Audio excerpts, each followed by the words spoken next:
Hello everybody, welcome back. Today as well we have got you another video. In this video I'll show you how you can delete watch history on Netflix. But before that, please do make sure to like our video, subscribe our channel, and without any further delay we'll simply go ahead and step into our video.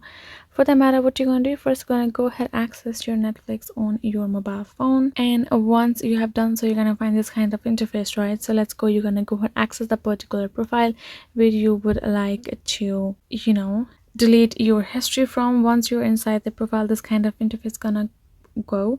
So let's say here in the section you can find this option, your section called continue watching, and you're gonna find all of the shows that you have been watching, right? So first thing would be simply tapping on that three dot icon beside it and simply tap on this remove from raw, right? And if you tap on OK, that will be removed. So for example, this is the show we want to remove. Tap on three dot icon, tap on remove from raw below, tap on OK, and now that show is just removed from right over there.